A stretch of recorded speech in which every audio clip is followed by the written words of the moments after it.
if you're not putting in the work to become good at your craft, then the world is not going to open its arms for you. I've painted everything in the mythological scene. I have nothing else to paint. I have 500 gods, but now I've suddenly run out of things to paint. I believe it's always something much deeper. Going to be like a child just hugging onto your soft toy, and you're never going to let that soft toy go. It's a part of life. Like, even that's how you are with people in your life, right?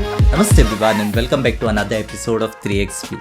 Today we have a special guest, someone who has magic in her hands. Her art feels like heaven, or rather I would say more of an immersive experience. So we have Rituja Patil on this episode, and we talked about various forms of art, various ideas behind those art, spirituality, psychedelic experiences, trips in Goa, and much more. So let's cut my speech here and dive directly in the episode.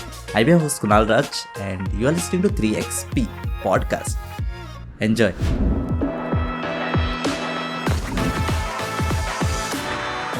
So welcome Rituja, welcome to the podcast, and having you here, I feel some kind of calm energy.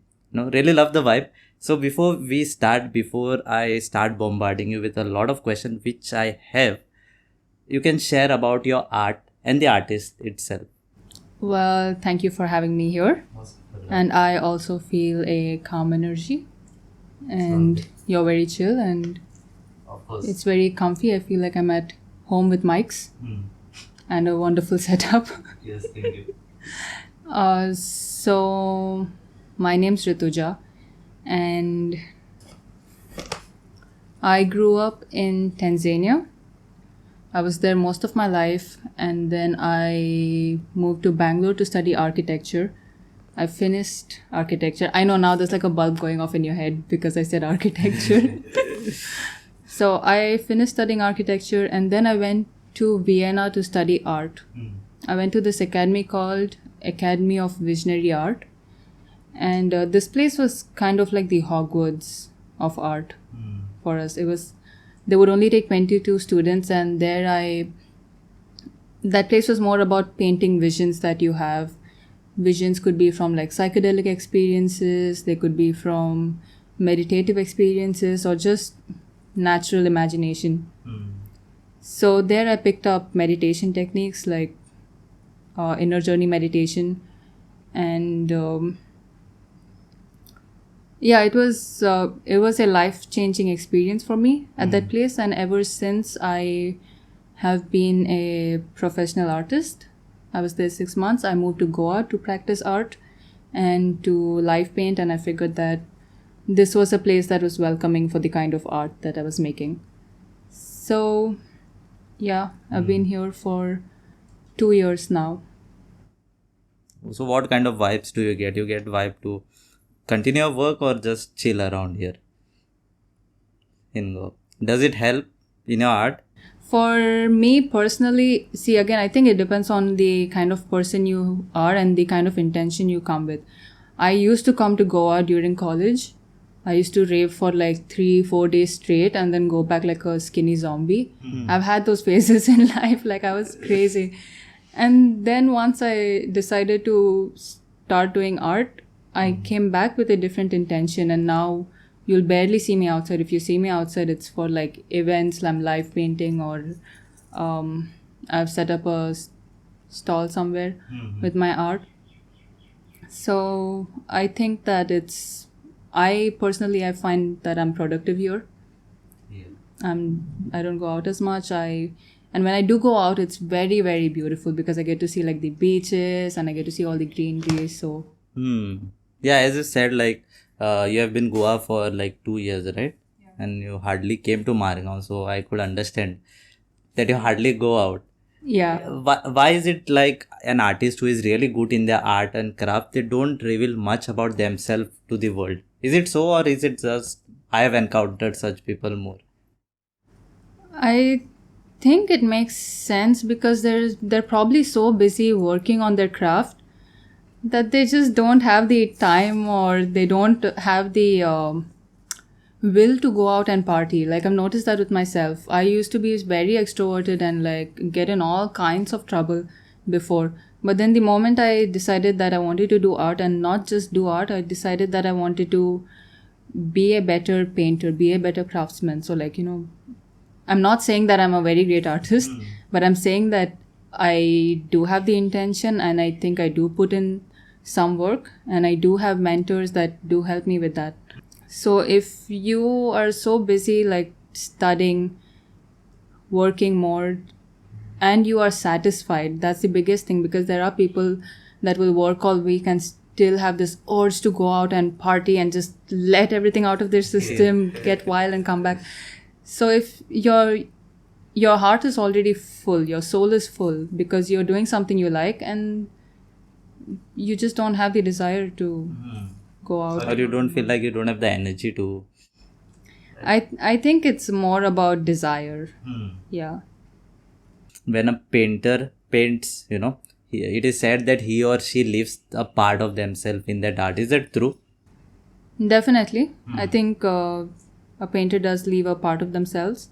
I don't think it's something that, I think at least professionally, I don't think it's something that people get too attached to. And if they are someone that, if they're the kind of person that's like always growing, always looking to do better, then they're leaving, it's like a snake shedding skin. They've shed skin in that painting, and then the next painting, they're going to like, Let's move on to the next one. and so you're leaving like older versions of yourself. You're not just like, I'm here and then I'm not missing an older part of myself that I left in a painting. So I'm personally not too attached to the work that I do. When I'm in the process, it's like, how can I make this better? What do I need to study to make this better? Then all of that work. But then once the painting is done, it's like, okay, give it out, put it into the world, and then move on to the next one. Because what are you going to do with so many paintings in the house? I don't get it. You must be saying to yourself, right? Let it go. Let it go. So it must be some kind of affirmation for yourself. I think in the initial journey, in my initial journey as an artist, when I was an amateur, I used to be attached to paintings.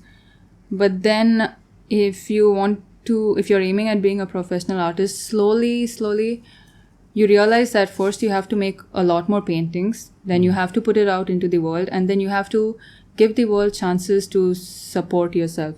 And you can't do that if you're going to be like a child just hugging onto your soft toy, and you're never going to let that soft toy go.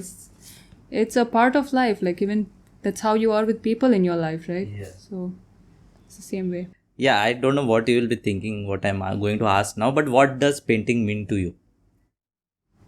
I would say most paintings and drawings, they're like a release. And I am going to read from this now because when you're speaking, it's like a lot of your thoughts go faster, and so I have written down. Okay, sure. Yeah. So most paintings and drawings are more of a release. It's an act of doing something worthwhile in this limited time that I have on this planet. And it's about trying to explore, express, and present my subconscious in a tangible way to the viewer. Right? And I think it's what I've got to offer, and that I offer best, because I would not make the world better in any way by being an architect or being any other thing. So painting is a way for me to make a change. To make a change and give something to the world and not cause damage. Because personally, I've seen that as anything else in my life, I've caused myself and the people around me damage. I think that's a story. I think many creative people have the same kind of story, because you have this fire burning in you and it needs to be directed in the right direction. And if it's not directed, you're just going to burn the whole city down. So that's what painting is to me. It's very essential. And sometimes painting is also about painting somebody else's vision, bringing somebody else's vision to life. Like when I'm painting a commission or I'm painting an album art, that's it's like doing a service for somebody else. Yeah. And sometimes it can be more personal. Like my little sister, she does like inner journey meditations and stuff, and then she's a beautiful being. She's quite sensitive, so she has visions that are life changing, and she'll tell me about them, and I'll make paintings about it. She'll ask me to make paintings about it, and then she has them around, and it's like a reminder of what she experienced and what she learned from that experience. And I'm sure many more people do that. Maybe they just draw little doodles, or maybe they get somebody else to paint it for them. The way I have some, pictures and stuff to remind you of that. Do you have kind of same around you? Like having pictures and all, what reminds you about, Rituja, get up, get going, do the painting, don't lie there like... like motivational and inspirational stuff. Yeah. Or something that reminds you, do you have some kind of, around you lying, or is it like you have let it go, everything you have let go? You don't want a single picture around you, you've been drawing so much. I think I've tried, but then I get so used to looking at it, then I don't even look at it anymore. It just becomes like the wall. Yeah. So, no, I don't. I do have notes on my laptop now, though, which is something that I've started doing. I see that you also have lots of notes, so I've started to do that on my laptop. But as you said, it becomes a wall. Yeah, so this is your wall now. So that is my wall for the last 1 year. Oh, that's my why I've God. got a whiteboard where I can, keep on changing. What gives you a kick to, go and do the art? As you said, like you are your own boss, right? It's a good and bad thing. I don't think I make a very good boss. What pushes me to make art?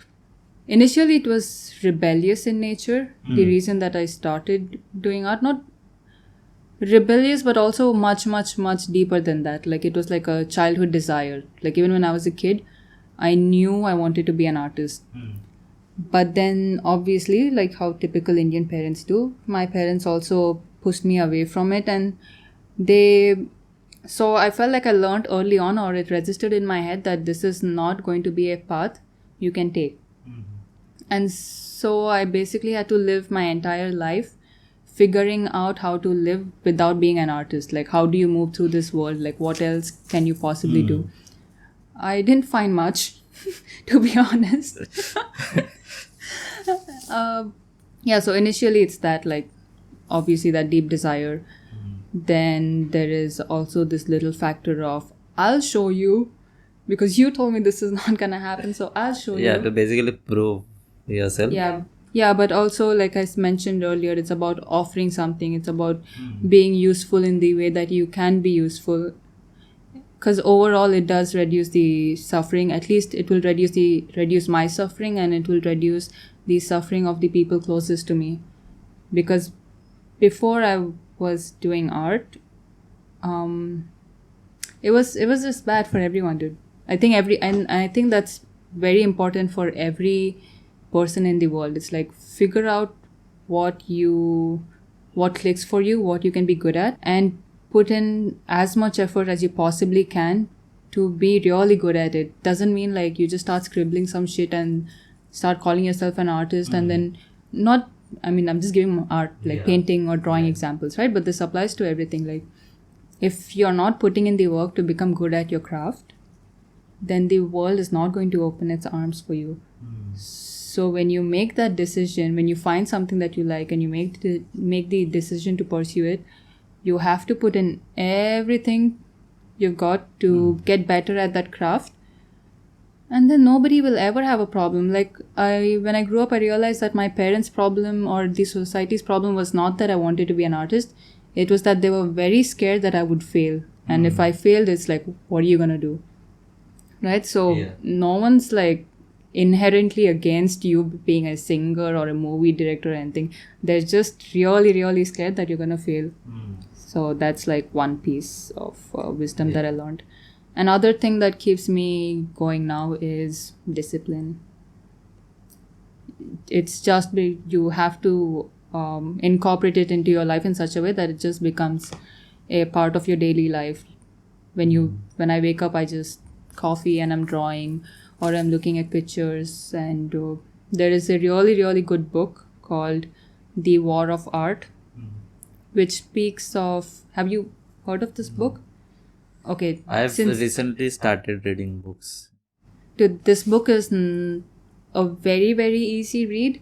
It's very direct, and it's recommended by like most of the professionals that I've met. It's kind of like a kick in the ass for artists. It's just a slap in your face, and it puts things down so straightforward.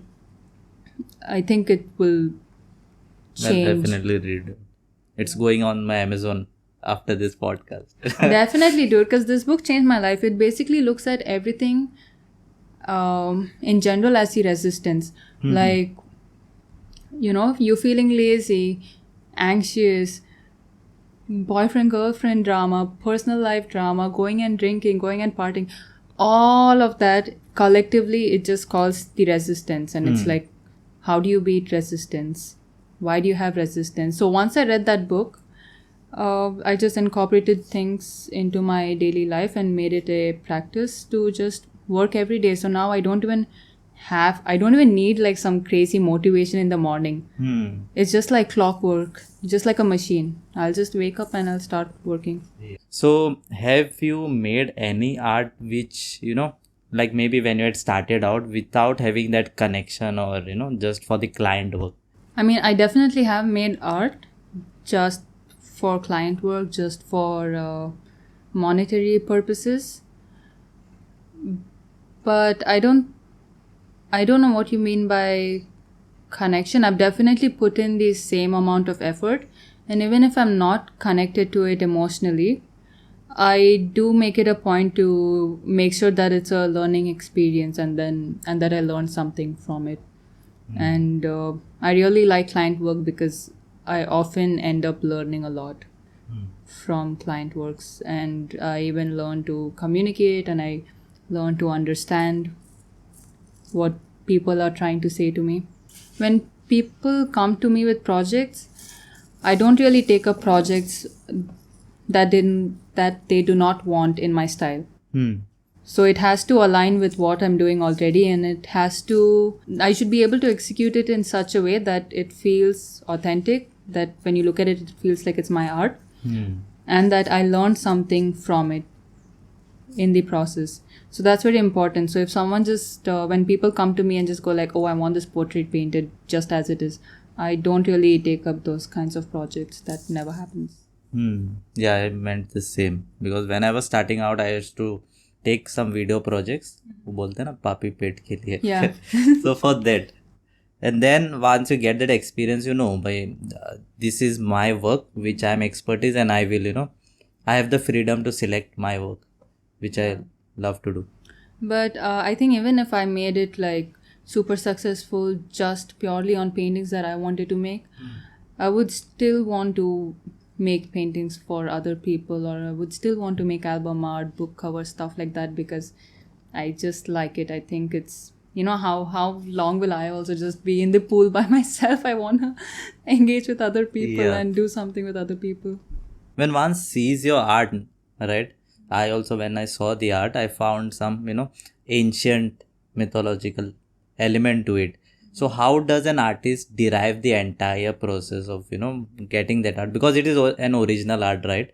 So what is the process? Like, he has to observe it, right? Or what is the skill set that is required? Tough question. I just feel like there's so many questions to that one question. I'm trying to figure out how to answer that.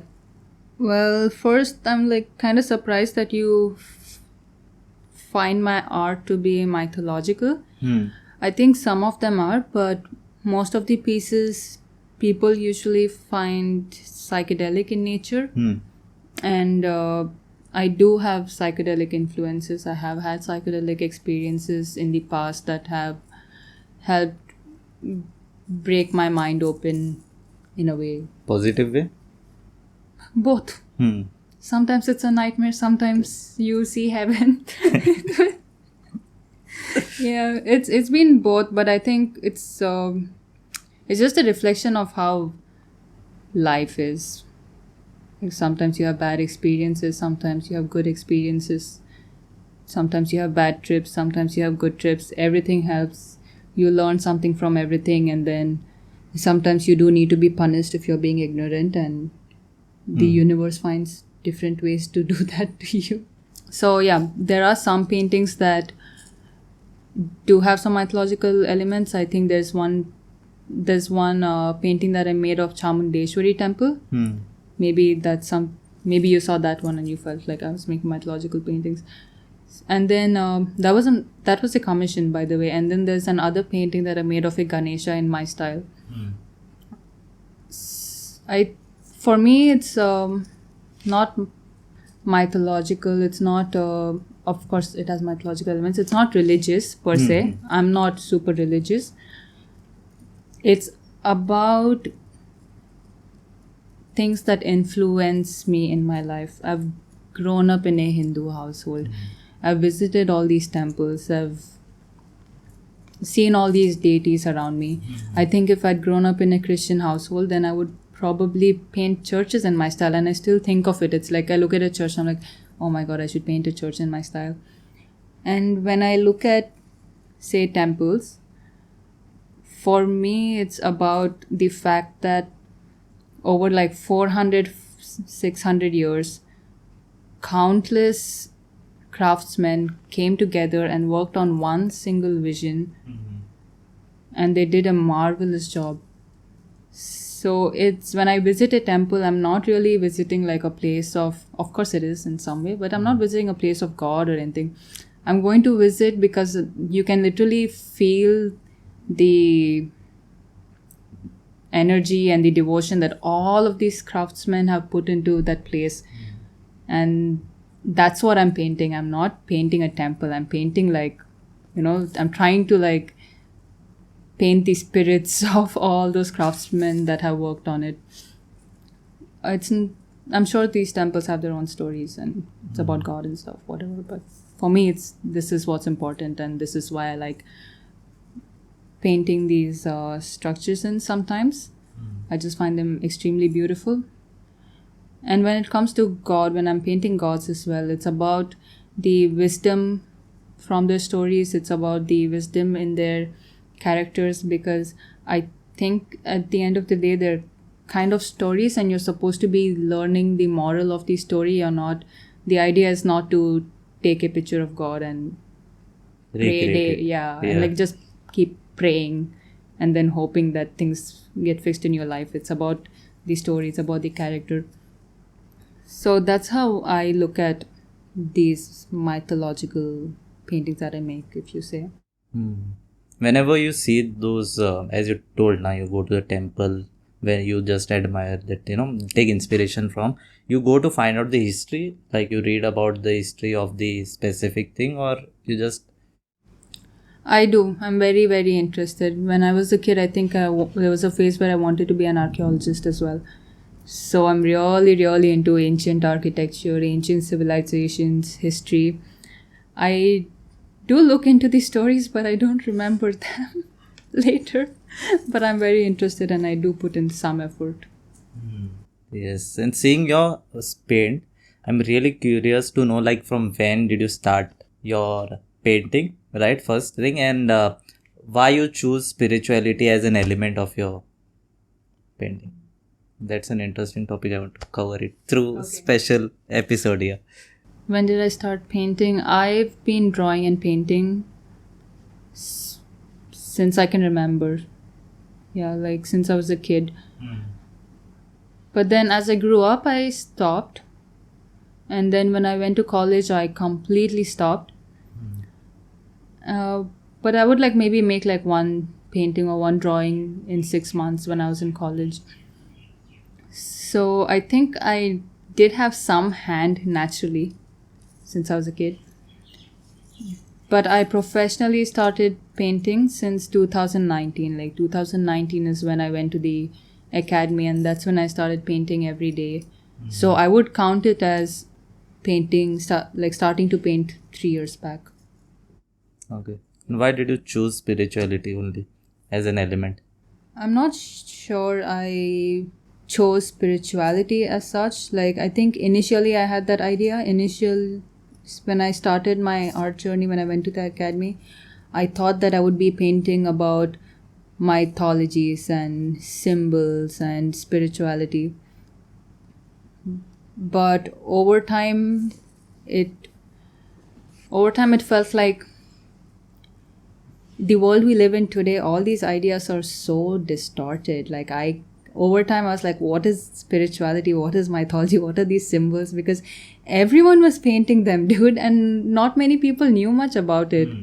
So it just didn't feel right. Like, you have I'm gonna get busted for saying this, but it's like in the visionary art scene in the US or just abroad, there's a lot of people painting Hindu mythology symbols, and they're painting, like, even in India, like, people just painting human figures with all the chakra points, and it's exploited. People paint that because I think that they're looking to be spiritual, or they're painting it for people that are looking to be spiritual. Of course it is significant, but if most of the painters in a particular scene are painting something like that, then you kind of start to question it and be like, this is probably not doing what it was meant to do. So over time I didn't feel like painting.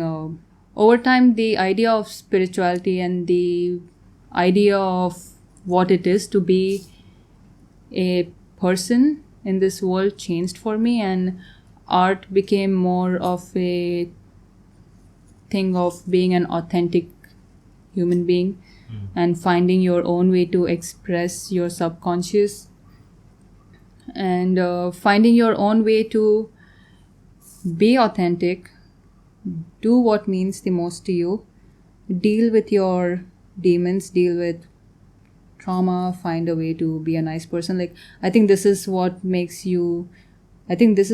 is more spiritual according to me right now. This is my idea of spirituality. It's how do you be yourself? How do you deal with all your bad cycles, bad habits, and how do you manage to shake hands with society at the same time and make a positive change?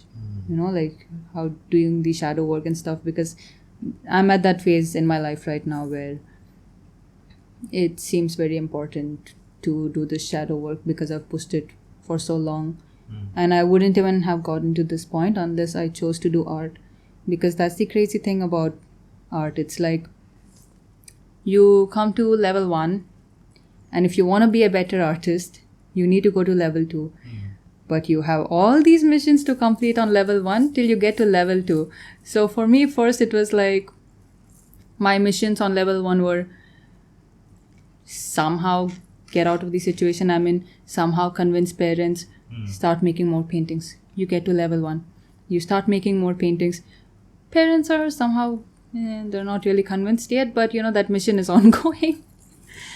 And so it's like, now maybe I'm on some other level, and my mission right now is like, deal with bad habits, deal with demons, and keep improving technique, and keep improving the way that I engage with the world, and try to be as authentic as I can. Which level now you consider yourself at, as per you? I think I have like 100 levels ahead to go through. I'm still at baby level, dude, in life and with art. I'm just like figuring stuff out. I haven't learned a lot of things. I literally feel like I started painting and learning about the world this year, this month. Let's talk about each element of the painting. We'll go to mythological paintings. In that painting, I think there is a limited source to refer to, and when an artist is doing that work, he needs to be innovative because he has limited source to refer. So how important is it for an artist to be innovative, not only from his head thought process, but with his art? I think that most artists, again, there's so many different kinds of artists. So, for example, even if you did take an artist that's a mythological painter, that we do have lots of those in the world. Mythology is so vast that I can't even imagine how one would one would not have content or like one would not have a painting to make out of any of those stories, any of those scenes.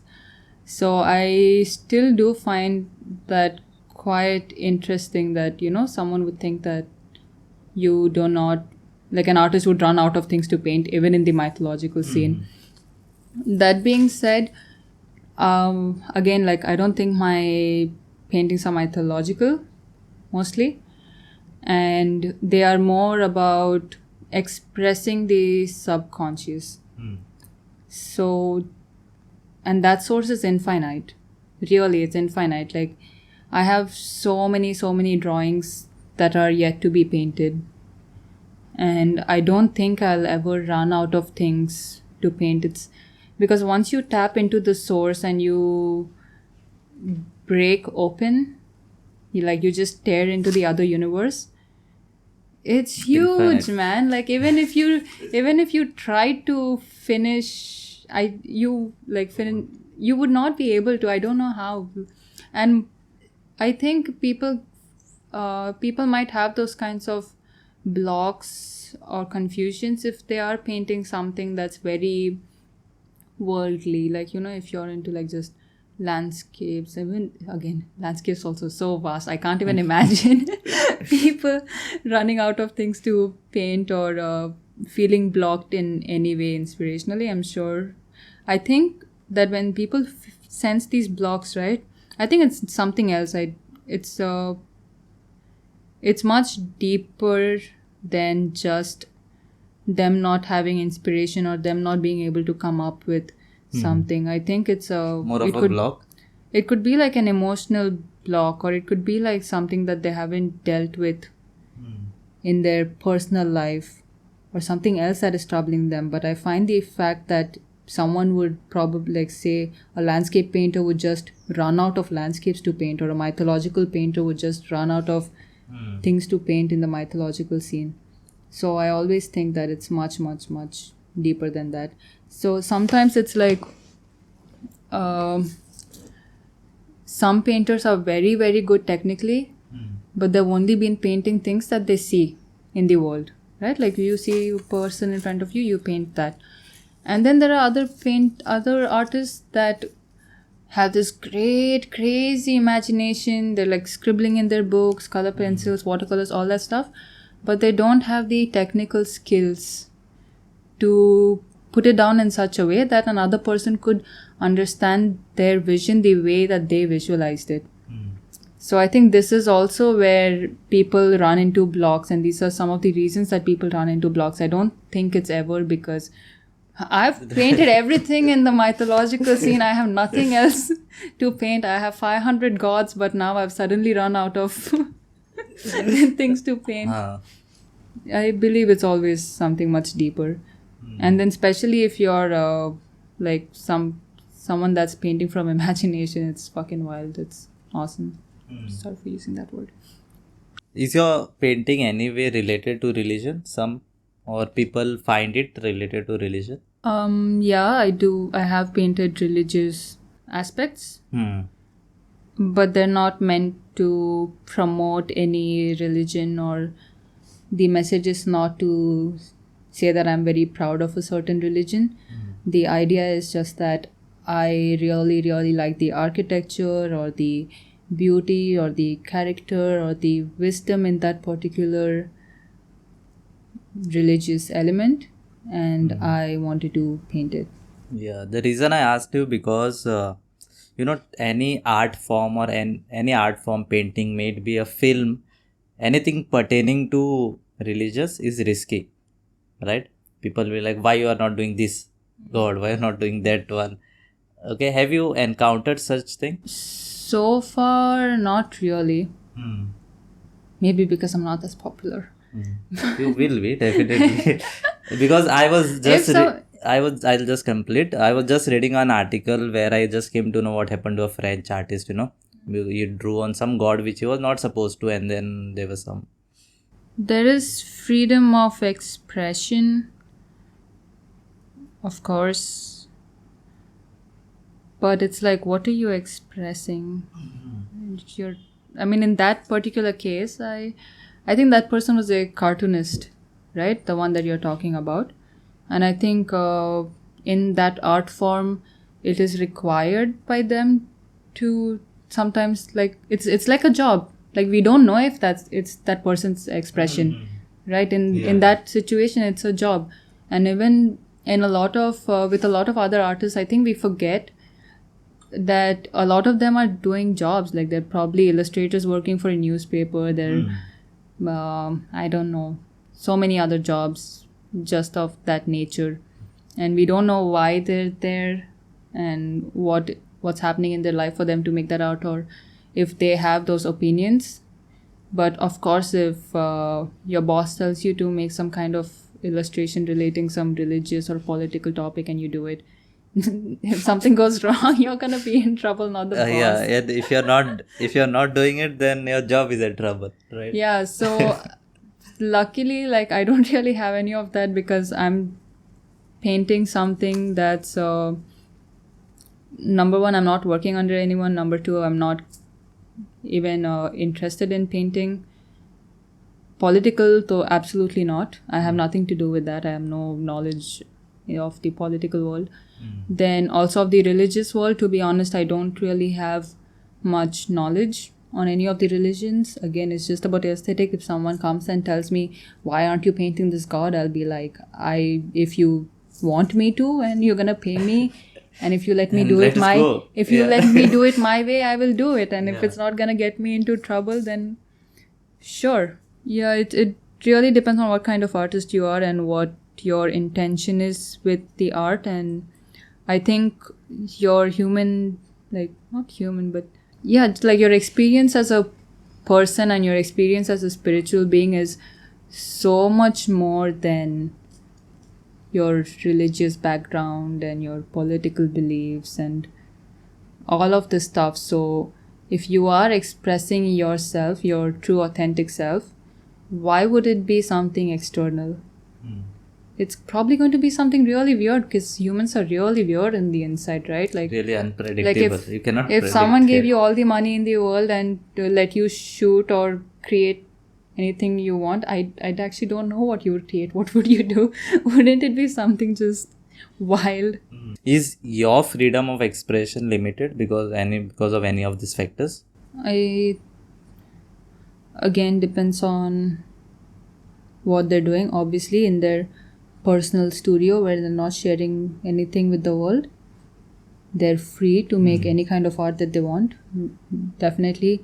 But if you're, say, in a gaming company and you're an illustrator for a lot of those people, then you're not. Then you're limited. Then you are limited. So it's very situational. I think I don't have many limits. Also, I think I'm not really interested in anything that's controversial. Naturally, it's not like just subconsciously I have not, like, nude art. Some people are really into nude art, but some people are really into painting themselves nude, and some weird images of the world coming out of their yonis, and that's just some people's thing. Okay, and I'm not really into that. I don't really like that. So inherently, I'm not interested in controversial things. Inherently, I've always looked at images like that and been like, your being and your authentic self is definitely much more than what you've portrayed here. I forgot the question. Yeah, that only. Your expression has limitations or not? I think you covered the part. Yeah, so I don't think my expression has limitations based on the things that I like. You're so free, you can just go out there and just get your hands, with some art. I just like weird, like, I mean, look at the things that I like. Okay, why would a person have a problem? Like, I like weird alien stuff, and then I like ancient structures, and then I want to paint things like they look like jello. Like, that's like one of my artistic goals in life, is to just perfect that. So Non-controversial topics, dude. Nobody gives nobody cares. The art what you have drawn, the recent one, it feels kind of a 3D, three-dimensional. It is like something popping out. So how much time goes for that one art? Are you talking about them in general, or do you remember which? The latest one, what is there in your IG. Yeah. There are these two buildings. There is this one, yeah. Yeah, this one. Yeah, it really looks like. I showed my mom. Mm-hmm. Like, ये तो ऐसे बाहर निकल रहा है वैसा लग रहा है. Since I studied architecture and I'm really into all these architectural elements, I'm definitely into perspectives and depth. And if you're trying to paint your abstract visions as realistically as possible, then you would want, I think depth is just a very important part of a painting. Like traditional painting is very important. So it's just an element, and yeah, I do like paintings that have depth. I do like the idea of a person looking at the painting and having an immersive experience. Like I'm really, really into the idea of spatial elements. That one in particular, I painted for like a month. I painted it halfway and I left it for like 2-3 years. And then I got back to it and then I finished it in 2 weeks. Usually a painting can take me about a month. So that painting took you like 2 years. I think it's a lie to say that, because so many artists come and they're like, I've been painting this for 5 years, and it's like, really, every day. Yeah. Every day you went and you touched that painting, like, bullshit, I'd forgotten about this painting. And then I came back to it. But usually it takes about a month to make a big painting. And slowly that time will get it will lesser and lesser as I get once better. you're like more expert.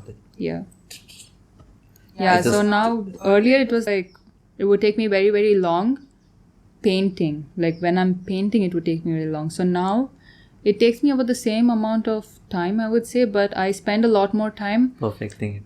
No, I spend a lot more time doing background work. Like I spend a lot more time drawing.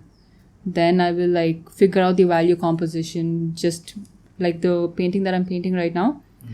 I spent like a good week on the drawing. Then I shaded that drawing. And then I did like a rough color study.